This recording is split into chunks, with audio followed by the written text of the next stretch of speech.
ओम नमो भगवते वासुदेवाय नारायणाय नमोस्तुते।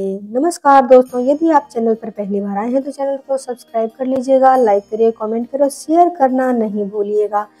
आज हम आपके लिए फाल्गुन माह की एकादशी की व्रत कथा, जिसे रंग भरी एकादशी या अमल की एकादशी के नाम से भी जाना जाता है। मान्यता है कि इस दिन शादी के बाद पहली बार भगवान शिव माता पार्वती जी को काशी लेकर आए थे। इसीलिए इस दिन रंग भरी एकादशी कथा का पाठ करने से व्यक्ति की सभी मनोकामनाएं पूर्ण होती हैं।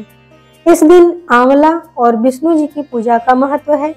अमल की एकादशी व्रत से धन, समृद्धि और गौदान के समान पुण्य देता है। वैसे यह कथा तो भगवान विष्णु को समर्पित रहता है, लेकिन इस दिन आंवले के पेड़ की पूजा का भी विधान है।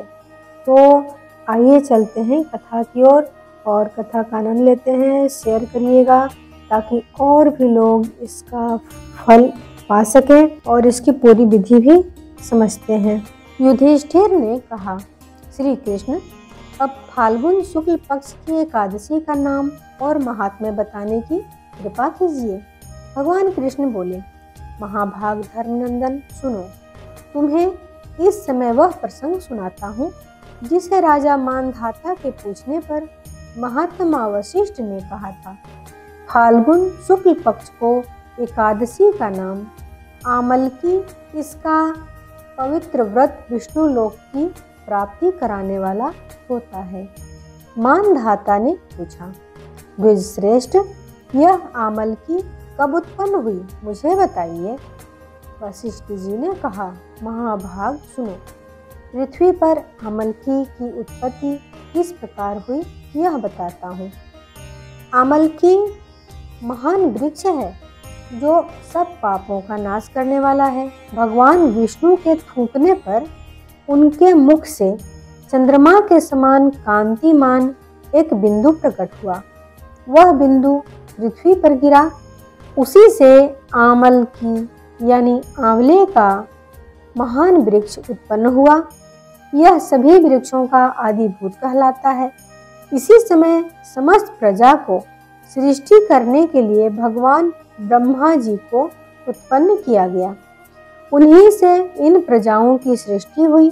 देवता, दानव, गंधर्व, यक्ष, राक्षस, नाग तथा निर्मल अंतःकरण वाले महर्षियों को ब्रह्मा जी ने जन्म दिया। उनमें से देवता और ऋषि उस स्थान पर आए जहाँ विष्णु प्रिया आमल की का वृक्ष था। महाभाग, उसे देखकर देवताओं को बड़ा विस्मय हुआ। वे एक दूसरे पर दृष्टिपात करते हुए उत्कंठापूर्वक उस वृक्ष की ओर देखने लगे और खड़े खड़े सोचने लगे कि पक्ष आदि वृक्ष तो पूर्व कल्प की ही भांति है, तो सब के सब हमारे परिचित हैं, किंतु इस वृक्ष को हम नहीं जानते। उन्हें इस प्रकार चिंता करते हुए देख आकाशवाणी हुई, महर्षियों, यह सर्वश्रेष्ठ आमल की का वृक्ष है जो मनुष्य को प्रिय है। इसके स्मरण मात्र से गोदान का फल मिलता है। स्पर्श करने से इससे दुना और फल भक्षण करने से तिगुना फल प्राप्त होता है। इसीलिए सदा प्रयत्न पूर्वक आमलकी का सेवन करना चाहिए।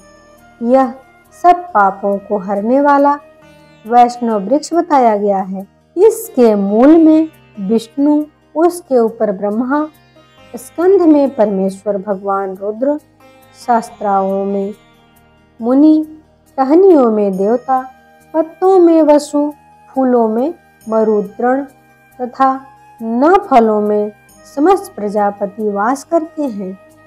आमल की सर्वदेवमयी बताई गई है, अतः विष्णु भक्त पुरुषों के लिए यह परम पूज्य है। ऋषि बोले, अव्यक्त स्वरूप से बोलने वाले महापुरुष, हम लोग आपको क्या समझें? आप कौन हैं? देवता हैं या कोई और? हमें ठीक ठीक बताइए। आकाशवाणी हुई, जो संपूर्ण भूतों के कर्ता और समस्त भुवनों के सृष्टा हैं, उन्हें जिन्हें विद्वान पुरुष भी कठिनता से देख पाते हैं, वही सनातन विष्णु मैं हूँ। देवाधिदेव भगवान विष्णु का कथन सुनकर उन ब्रह्म कुमार महर्षियों के नेत्र आश्चर्य से चकित हो उठे। उन्हें बड़ा विस्मय हुआ। वे आदि अंत रहित भगवंता की स्तुति करने लगे। ऋषि बोले, संपूर्ण भूतों के आत्मभूत आत्मा एवं परमात्मा को नमस्कार है। अपनी महिमा से कभी च्युत न होने वाले अच्युत को नित्य प्रणाम है। अंतरहित परमेश्वर को बारंबार प्रणाम है। दामोदर कवि, सर्वज्ञ और यज्ञेश्वर को नमस्कार है। मायापते आपको प्रणाम है। आप विश्व के स्वामी हैं, आपको नमस्कार है। ऋषियों के इस प्रकार स्तुति करने पर भगवान श्री हरि संतुष्ट हुए और बोले, महर्षियों, तुम्हें कौन सा अभीष्ट वरदान दूं? ऋषि बोले, भगवान, यदि आप संतुष्ट हैं तो हम लोगों के हित के लिए कोई ऐसा व्रत बतलाइए जो स्वर्ग और मोक्ष रूपी फल प्रदान करने वाला हो।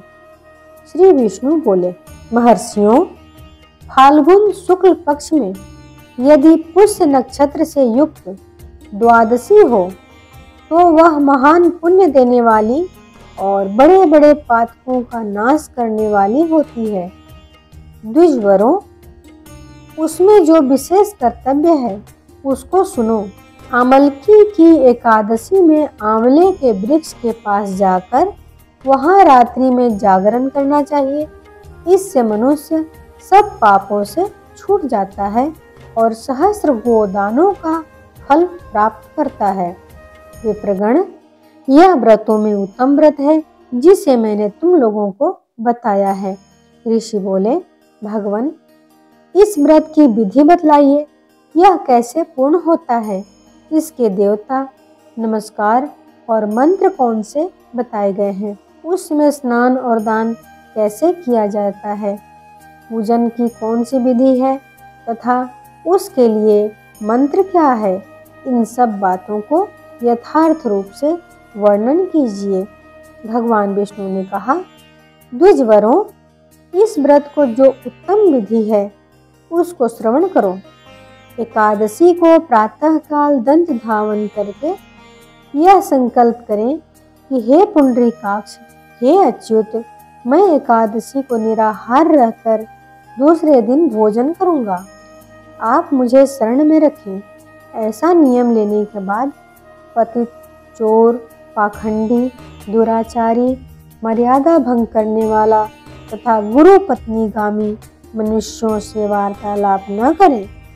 अपने मन को वश में रखते हुए नदी में, पोखरे में, कुएं में अथवा घर में ही स्नान करें। स्नान के पहले शरीर में मिट्टी लगावें। मृत्तिका लगाने का मंत्र अश्व क्रांते रथ क्रांते विष्णु क्रांते वसुंधरे मृति के हर में पापम जन्म कोट्याम समर्जितम। वसुंधरे, तुम्हारे ऊपर अश्व और रथ चला करते हैं तथा वामन अवतार के समय भगवान विष्णु ने भी तुम्हें अपने पैरों से नापा था। मृति के, मैंने करोड़ों जन्मों में जो पाप किए हैं, मेरे उन सब पापों को हर लो। खान मंत्र त्वं मातः सर्वभूतानां जीवनम ततु रक्षकम स्वेदजोधि जल स्वेदजोधि जातीनां रसानां पतये नमः। अस्त्रातोऽहं सर्वतीर्थेषु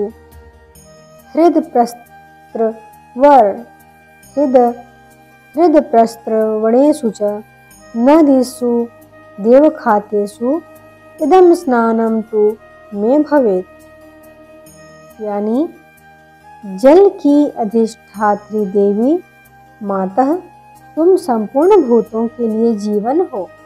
वही जीवन जो स्वेदज और उद्विज जाति के जीवों का भी रक्षक हो। तुम रसों की स्वामिनी हो, तुम्हें नमस्कार है। आज मैं संपूर्ण तीर्थों, कुंडों, झरनों, नदियों, देव संबंधी सरोवरों में स्नान कर चुकी हूँ। मेरा यह स्नान उक्त सभी स्नानों का फल देने वाला हो।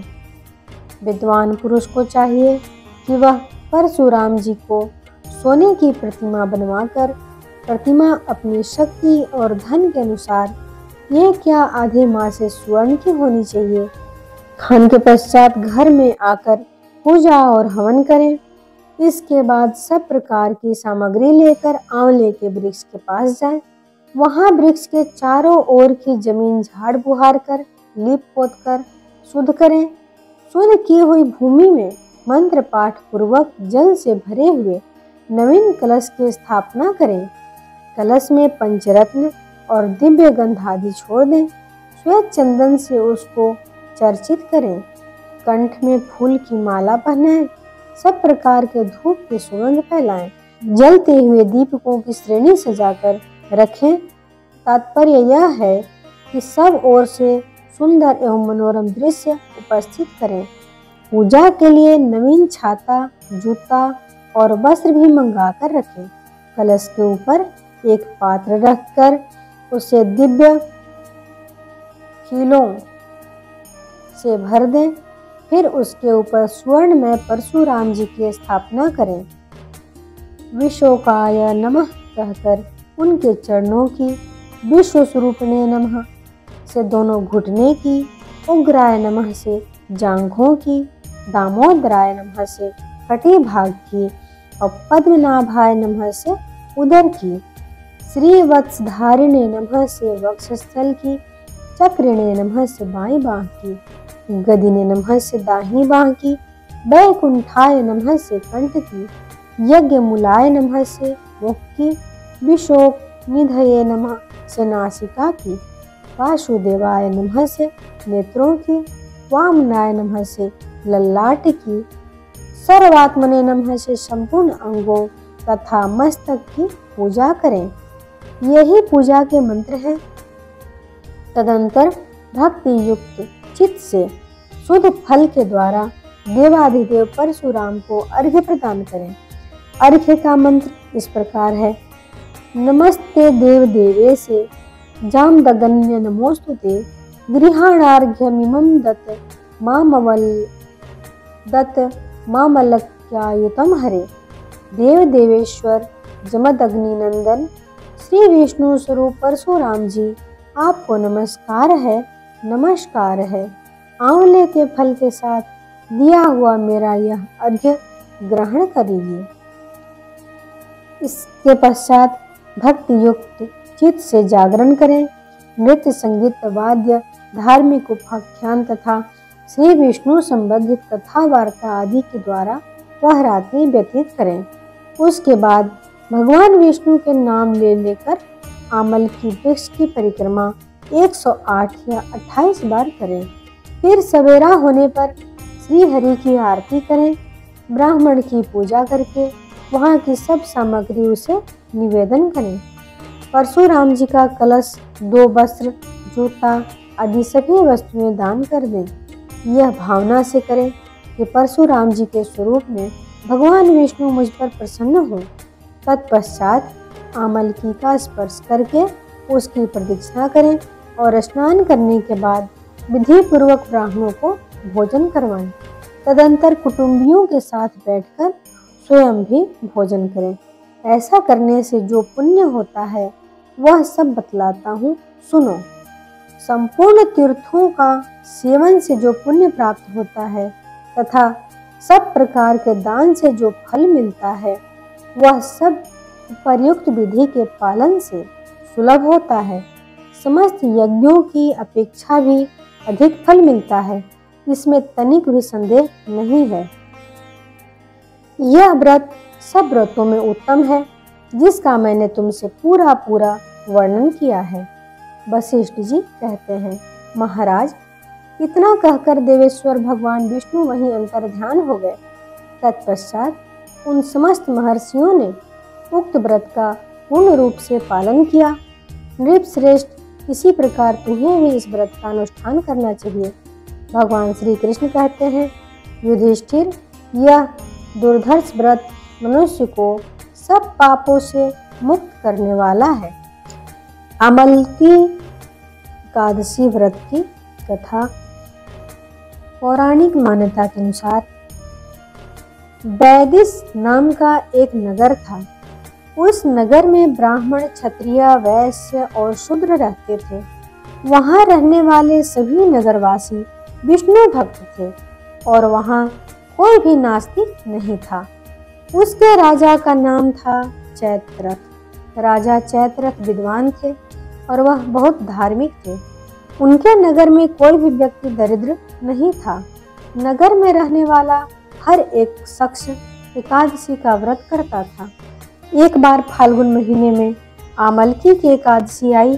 सभी नगरवासी और राजा ने यह व्रत किया और मंदिर जाके आंवले की पूजा की। वहीं पर रात्रि जागरण किया।